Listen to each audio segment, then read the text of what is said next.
بسم اللہ الرحمن الرحیم۔ حضرت عمارہ رضی اللہ تعالیٰ عنہ کے بیٹے حبیب رضی اللہ عنہ کو رسول اقدس صلی اللہ علیہ وسلم نے مسلمہ کذاب کے پاس اپنا نمائندہ بنا کر بھیجا تاکہ اسے راہ راست پر لایا جا سکے۔ اس بدبخت نے سفارتی آداب کو پامال کرتے ہوئے حضرت حبیب بن زید رضی اللہ تعالیٰ عنہ کو گرفتار کر لیا اور ایک ستون کے ساتھ باندھ دیا اور ان سے پوچھا، کیا تم گواہی دیتے ہو کہ حضور اکرم صلی اللہ علیہ وسلم اللہ کے رسول ہیں؟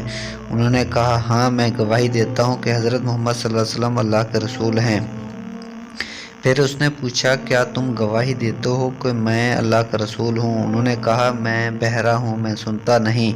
مسلمہ بن کذاب نے یہ سوال بار بار کیا، ہر بار حضرت حبیب رضی اللہ عنہ نے یہی جواب دیا تو اس بدبخت نے ایک ایک عضو کاٹ کر حضرت حبیب بن زید رضی اللہ تعالیٰ عنہ کو شہید کر دیا۔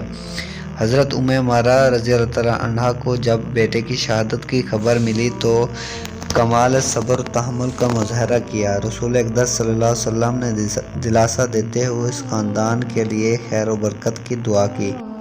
جب حضرت ابوبکر صدیق نے اپنے دور خلافت میں جب مسلمہ بن کذاب سے نبرد آزما ہونے کے لیے لشکر روانہ کیا تو اس میں حضرت عمارہ رضی اللہ تعالیٰ عنہ بھی شامل تھیں۔ اس وقت ان کی عمر تقریباً 60 سال تھی اور ان کے بیٹے عبداللہ بن زید رضی اللہ تعالیٰ عنہ بھی ہمراہ تھے۔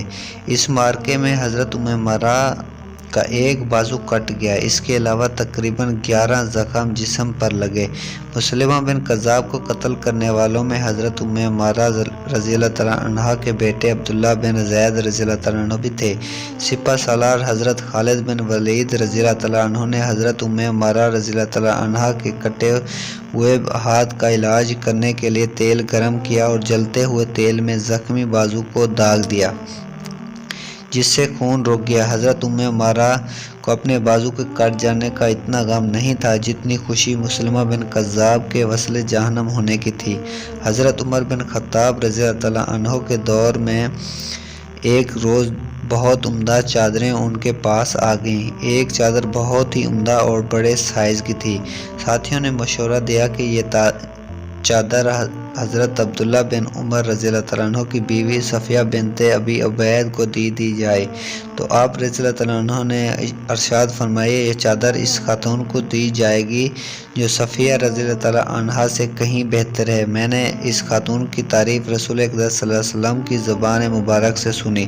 اس کے بعد یہ چادر حضرت عمارہ بنت کعب رضی اللہ تعالیٰ عنہ کی خدمت میں پیش کر دی گئی۔ ایک روز حضرت عمارہ رضی اللہ تعالیٰ عنہ نے رسول اقدس صلی اللہ علیہ وسلم کی خدمت میں عرض کی، یا رسول اللہ صلی اللہ علیہ وسلم، قرآن کریم میں اکثر و بیشتر مردوں کا ہی ذکر ہوتا ہے، عورتیں بیچاری محروم رہتی ہیں۔ تو یہ آیات نازل ہوئی، بلا شبہ مسلمان مرد اور مسلمان عورتیں، مومن مرد اور مومن عورتیں، اطاعت گزار مرد اور اطاعت گزار عورتیں، راست باز مرد اور راست باز عورتیں، صابر مرد اور صابر عورتیں، اللہ کے آگے جھکنے والے مرد اور اللہ کے آگے جھکنے والی عورتیں، صدقہ دینے والے مرد اور صدقات دینے والی عورتیں، روزے رکھنے والے مرد اور روزے رکھنے والی عورتیں، اپنی شرمگاہوں کی حفاظت کرنے والے مرد اور حفاظت کرنے والی عورتیں، اللہ کو کثرت سے یاد کرنے والے مرد اور عورتیں، اللہ نے ان کے لیے مغفرت اور بڑا اجر تیار کر رکھا ہے۔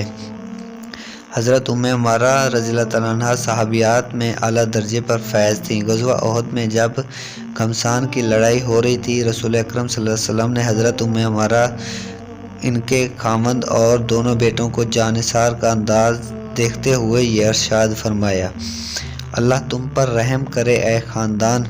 عمارہ نے عرض کی، یا رسول اللہ صلی اللہ علیہ وسلم، دعا دیجئے کہ اللہ ہمیں جنت میں آپ کا ساتھ نصیب فرما دے۔